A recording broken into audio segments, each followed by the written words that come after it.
Hi, everybody. This is Hondo Carpenter from the Las Vegas Raiders Insider Podcast. It is great to be with you today. Happy Monday. It's Combine Week. Christmas. Love this time of year. Love getting to cover football. What a great job. And I just want to take a moment. You people are amazing.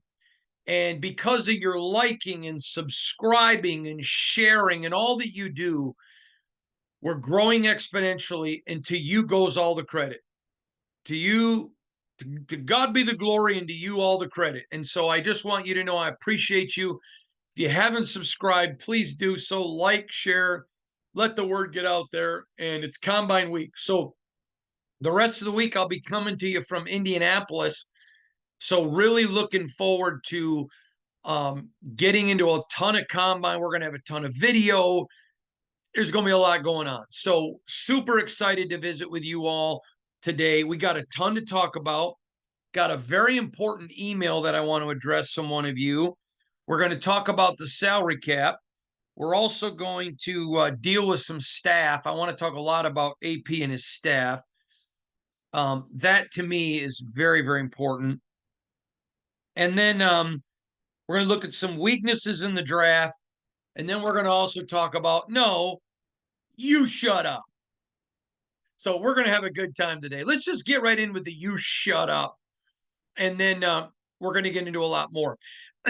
Last week, I got into a podcast, and I don't remember what day it was. For some reason, I think it was Friday, but on one of my podcasts, and I talked about the criticism Antonio Pierce has gotten, first comments about taking the head off the snake, and people went to the NFL, and the NFL says nothing, crickets. Because what's the NFL going to say? You can't talk tough. It's football. People trying to turn the Karenification of football, Karen, Karenification of football, or the wimpification of football. And I talked about some of y'all need to go back and listen to some old Al Davis interview.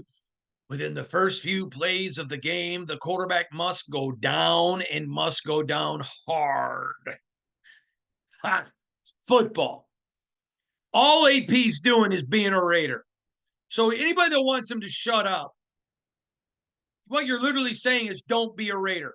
But I got a word here, a word for all the national pundits coming after AP. If your team doesn't like what AP's saying, then shut his mouth.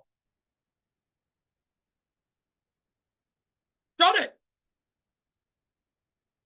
Go whoop him.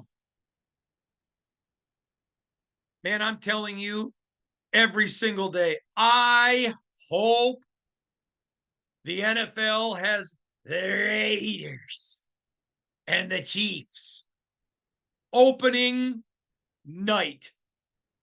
Oh, I don't care what. I'm just a fan of football, and I want to see that.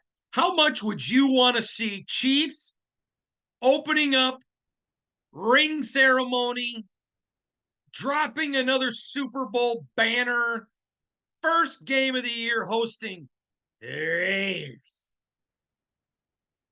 Oh, you can't make that stuff up.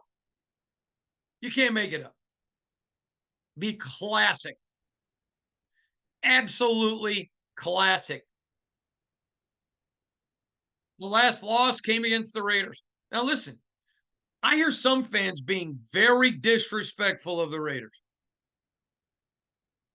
Of the Chiefs. That's dumb. What they've done, have they gotten calls? Yep, but they still done it. They deserve all the respect. Patrick Mahomes, best quarterback in football. Andy Reid's best coach. I'm just telling you. I don't disrespect because that's a heck of a franchise. Great fan base. Good people. If you're the Raiders, man, it does just because you show them respect doesn't mean you kiss the ring either. Make this happen, NFL. This is a no-brainer. Raiders Chiefs, first game of the 2024 season. We can just call it the Just Shut Up Bowl. Just shut up. One team will silence the other. But you know that game is going to be hostile, mobile, agile. There's going to be tension. I mean, you're going to have Antonio Pierce walking into that stadium, that iconic, epic stadium, all red, having lived 6 months rent-free in the head of Patrick Mahomes. I don't care what team you root for. Everybody wants to see that game. Those ratings will be through the roof. Wow. Wow. Got a lot to cover today.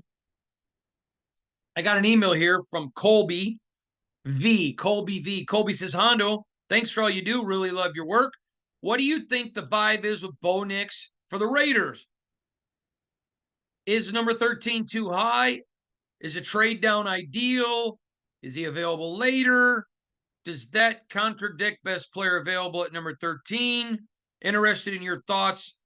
As a lifelong Duck fan, I personally think he'd be great. Thank you so much for all that you do. Thank you, Colby. So let me address this real quick. I have talked about Bo Nix a lot and have gotten a lot of criticism for it. And I've got some permission. I'm going to read a scouting report from a GM to you that it got texted to me. But let me just share this with you. Bo Nix did not do good at the postseason talent bowl. You know, senior bowls, there's several of them, but where you go and you work out and all that, did not do well.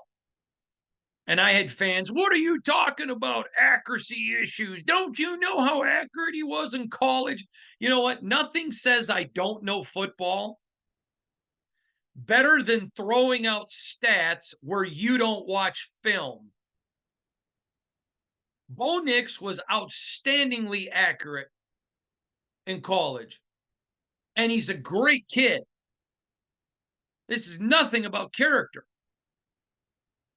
But his technique is not well. His footwork isn't great. And the vast majority of his passes are within 10 yards of the line of scrimmage. Anybody can get the ball there. He gets to the postseason talent bowls where he's asked to make some longer throws, and his accuracy was not good. He was not good. Okay? I know there are people that like Bo Nix, and I think there is a chance he goes in the first round. But everybody I know who judges quarterbacks and judges them accurately and well, none of them have a first round grade on him at all. So when you say, is he possible as the best player at 13? No, he's not even close to the top 13 best players. Again, great kid. Again, a kid that who maybe with better coaching and better technique can improve to be a QB1. But you're not guessing in round one. Well, you are. That's why a traditional group of teams are always at the top of the list because they're constantly guessing. Like the Raiders did with Damon Arnett. No, Colby. Great kid. Great career. Everybody who even remotely knows the kid loves the kid. But it's not just this is what his accuracy was in college. It's okay, what's the understanding of it? You know, J.J. McCarthy was tremendously accurate and threw the ball a lot longer, a lot more intermediary and long range throws. So no, I don't hear. I mean, I think there's a chance he could go in the first because there are several teams that traditionally draft not well who take those kind of risks. If you can go get Bowen, you know, in later rounds, sure, I think he'd be a great pick. You got to develop him, you got to coach him. But No. And again, here's what I was told about Bo from an NFL executive that was there. Nowhere close to good technique or footwork. That'll certainly have to be coached up at the NFL level. But with so many throws in college in a very short distance, we saw intermediate and long word passing accuracy nowhere near the accuracy stats of what he had in college. I would say of all the QBs, was not a good time for him. There you go. And listen, could he be that? Uh-huh. So somebody could go pick him and develop him, and he turns out great, and everyone goes, oh, should have moved up for Bo Nix. But he's a project. He's a project. And remember, when you're picking guys in the first round, there's a reason the good teams are always at the bottom, because they know how to draft. You don't take risks. So there you go. Whatever you think's cool with me, I'm just giving you the report because you asked for it, Colby. Thanks for sending in your email. Remember, you can send me an email, Spartan Nation Mail, MAIL, @yahoo.com. Let me know what you think if you ever have any emails. Some of them I answer in question and answer articles, some on the podcast. So get those to me. I'd love to hear from it. Let's talk about the salary cap. Now, you may remember in 2020, I was reporting during the season that the salary cap for the first time ever was going to go back. It was during COVID.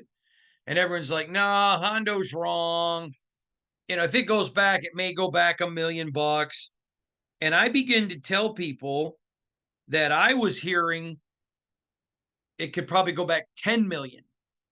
And then we find out it ended up going back over 15 million. Those are huge numbers. Now, the salary cap was just announced by the NFL. It goes up to $255.4 million. Raiders are in great shape. Great shape. Throw on some of that Jimmy G money like some Old Spice.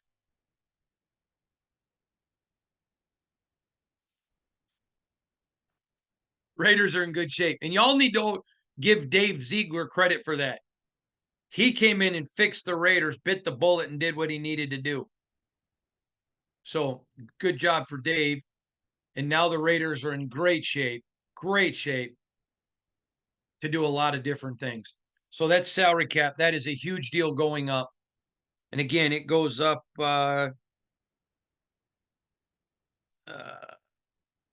30 in 2023. It was 224 million. And so it went up 31, almost over $30 million. And the Raiders are in tremendous shape financially now. Got a lot of room to do a lot. I want to talk about the staff because I said I was going to. Several things stuck out to me. AP had multiple people with playing experience. Big deal. Joe Philbin, Marvin Lewis, two former coaches on his staff, head coaches. Guys been there, done that. And one on each side of the ball. That's a huge deal. I love that you see Deuce Gruden still around. That tells you AP's not leading from a place of fear, which isn't him anyways. He keeps Deuce around. I love that. And then I love, though, that he brings his son, DeAndre, on staff. I'm not a fan if it's nepotism of the untalented, but I am a huge fan of nepotism for the talented. You think knowing AP the way I do, and the way you should at least have an idea who he is, you think for 1 second his kid's going to come in and loaf around and show up 10 minutes late because he's the coach's kid? No, he's going to be early because he knows dad's holding me to a standard ain't nobody else getting held to. And DeAndre's a great kid, by the way. Great kid. And I know I shouldn't call him a kid. He's a coach in the NFL now, but when you're old like me, you can call him a kid. He is a kid. Great. And with a really promising future. He's got a mind. He's got an incredible mind. I love that. I love the way AP filled out his staff with experience. Then he listened to his guys. Let them bring in some of their people. Let them bring in some of their folk. Knowing, hey, you want me to make some dinner here? Let me pick my sous chefs. Let me get the guys that are going to help me. He listened. To me, this staff was, I'll give you an example. I'm going to go to politics, but I'm not going to talk Republican or Democrat. You can always tell what a candidate thinks of their chances of winning the general election when they pick their running mate. Do they pick a running mate because they think it's going to help me in a certain part of the country?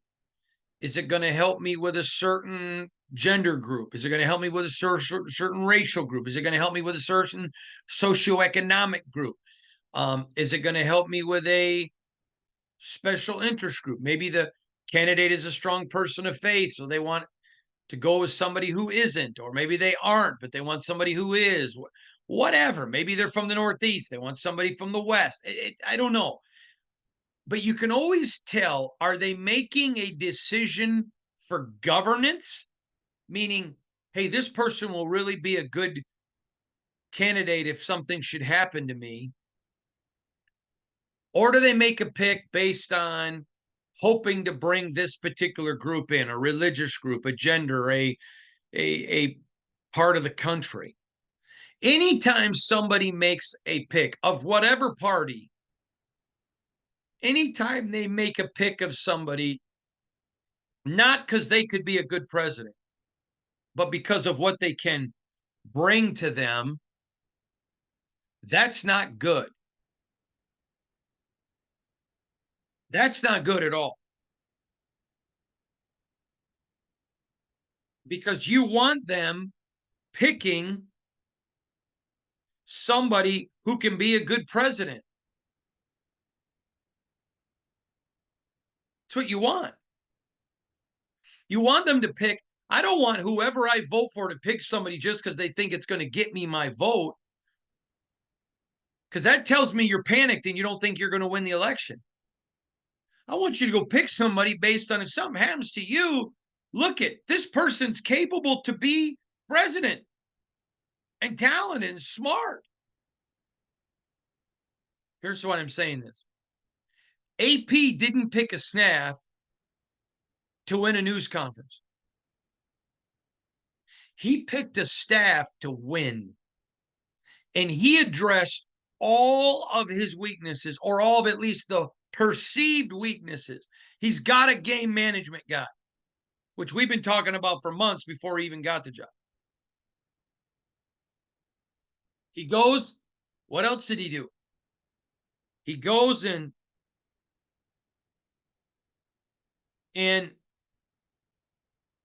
grabs experienced guys because he's not as experienced. He gets some young guys to bring in some fresh blood.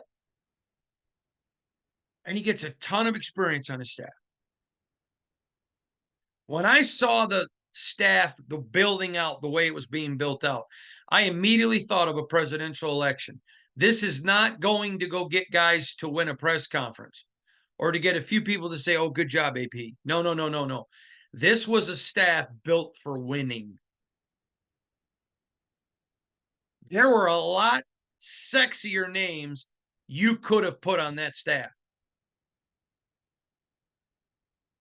I don't believe there was a lot better names you could have put on there for coaching and for what AP needed. Brilliant, brilliant move. I give him, again, he continues everything he has done since becoming the interim, and now the head coach is an A. Brilliant hiring of his staff. And I love the fact he brought his son in. He's young.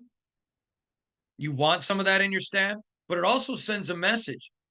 In today's world, a lot of coaches just almost abandon their families. And he's saying, no, listen,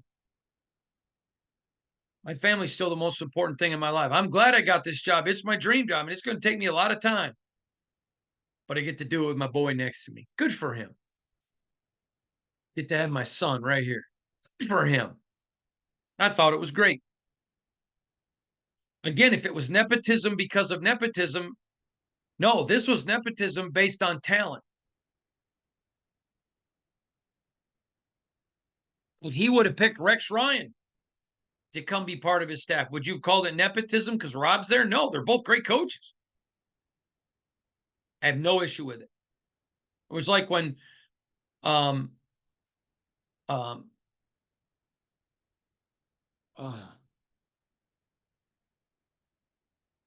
Kyle Shanahan's dad. I cannot believe I just forgot his name because I know who he is, obviously. But when Kyle Shanahan worked for his dad, Kyle was a great talent. Wasn't nepotism.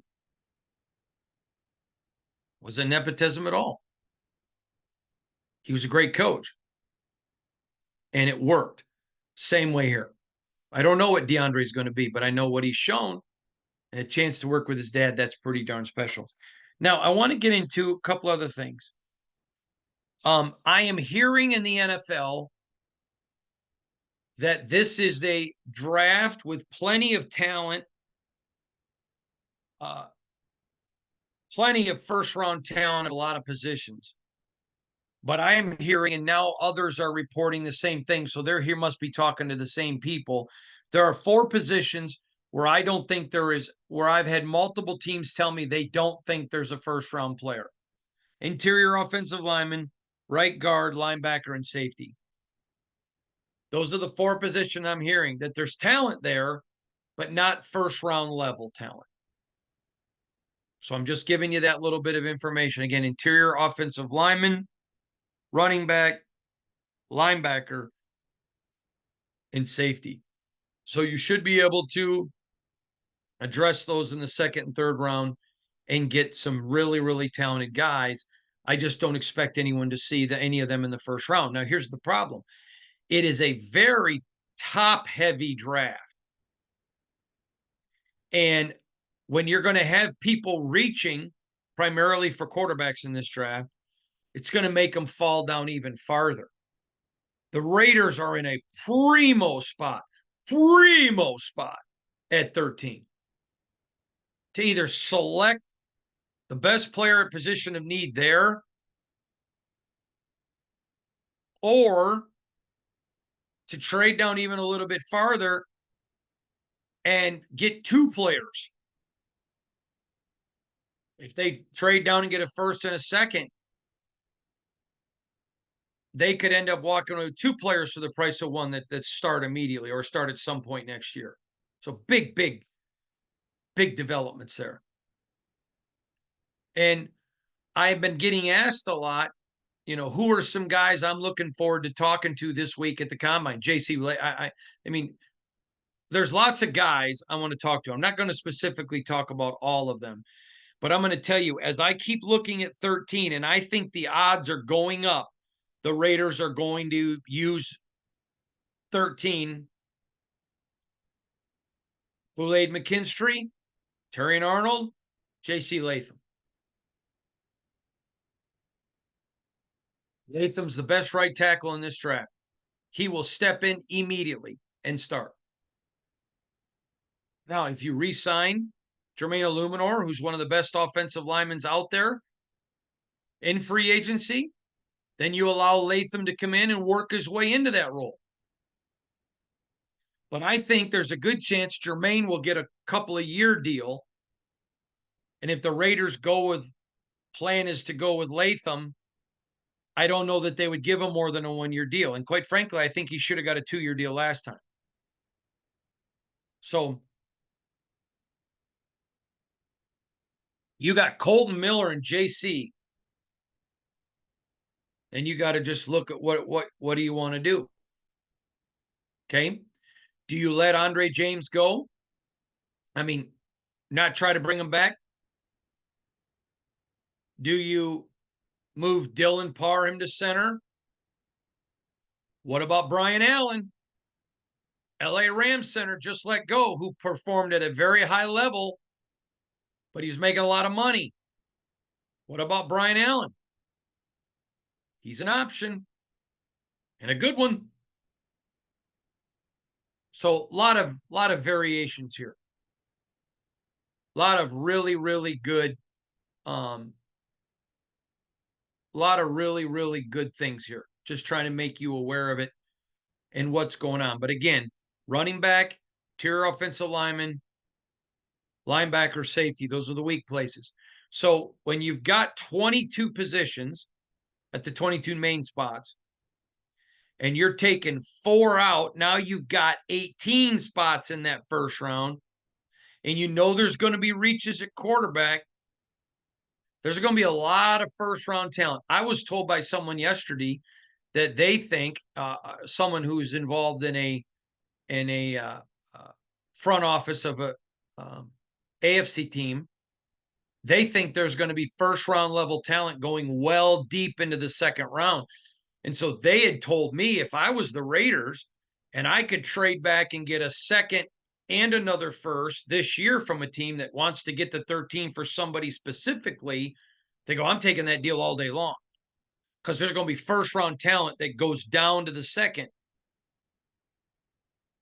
I thought that was fascinating. I wanted to present it to you. So the Raiders could trade down from 13 and get into the 20s and get a team's second round pick and get potentially 2 guys of first round value. That's a huge deal. It's a huge deal because there's going to be a lot of reaches. Just keep that out there. I just wanted to keep it real and give that to you. I thought that you would appreciate it greatly. So again, a lot going on this week. We're going to be talking to tons of people starting tomorrow. So please make sure you are checking us out. SI.com/NFL/Raiders. We're going to have lots of video interviews. We're going to be talking to AP. We're going to be talking to Tom Telesco a couple of times probably. But we're looking forward to getting a bunch of stuff for you guys.